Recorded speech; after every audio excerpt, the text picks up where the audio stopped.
26 मार्च को purple day of epilepsy मिर्गी के प्रति चिंता जताने और जागरूकता फैलाने के लिए मनाया जाता है।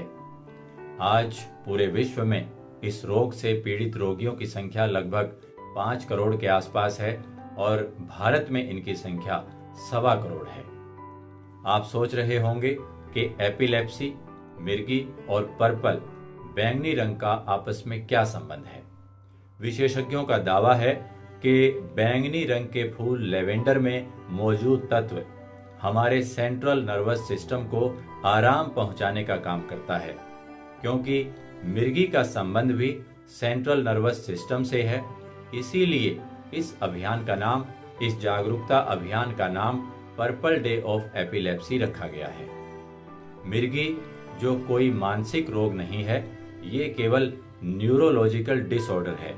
सरल भाषा में हम इसे समझने का प्रयास करें तो हमारा मस्तिष्क एक कंप्यूटर की तरह है जिसमें कई तरह की वायरिंग है जो इकट्ठा होकर कार्य करती हैं, और जब कभी इसमें शॉर्ट सर्किट होता है तो इसका शरीर पर प्रभाव आता है। इन प्रभावों में हाथ पैर रोगी के अकड़ जाते हैं और उसे उसके मस्तिष्क में कई तरंगे पैदा होती हैं, उसे झटके महसूस होते हैं और मुंह से झाग आने लगते हैं और रोगी बेहोश हो जाता है। यहाँ अक्सर देखा गया है कि रोगी के आसपास के लोग उसे जूता, जुराब, लहसुन, प्याज ये चीजें सुंघाने का प्रयास करते हैं और रोगी को आराम मिलने पर उन्हें ऐसा लगता है कि इसके कारण ही रोगी को आराम मिला है, जबकि ये वास्तविकता नहीं है, ये एक भ्रांति है। जब भी मिर्गी का दौरा आता है तो 2 या 3 मिनट के बाद रोगी उस बेहोशी से वापस आता है, जबकि कुछ मामलों में इसके बाद भी रोगी को कंफ्यूजन की स्थिति रहती है।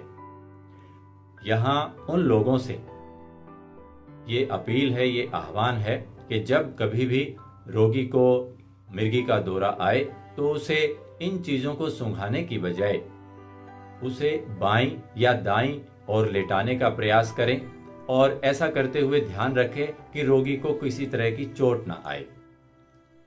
अगर मिर्गी के कारणों के बारे में हम जानें तो सिर में कोई पुरानी चोट, कोई ट्यूमर और जन्म लेने के तुरंत बाद ऑक्सीजन की कमी के कारण भी ये रोग हो जाता है।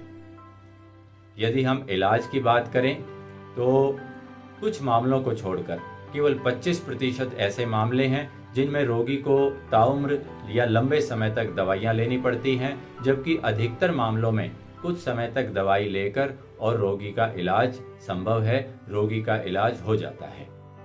अगर हम सावधानियों की बात करें तो मिर्गी के जो रोगी हैं उन्हें तेज रोशनी से बचना चाहिए, उन्हें पर्याप्त व्यायाम, पर्याप्त नींद और संतुलित आहार लेना चाहिए। किसी तरह का नशीला पदार्थ और अल्कोहल के सेवन से उन्हें बचना चाहिए। किसी प्रकार के मानसिक तनाव से उन्हें बचना चाहिए और किसी विशेषज्ञ डॉक्टर, स्पेशलिस्ट डॉक्टर के पास जाकर परामर्श करके इसका इलाज लेना चाहिए।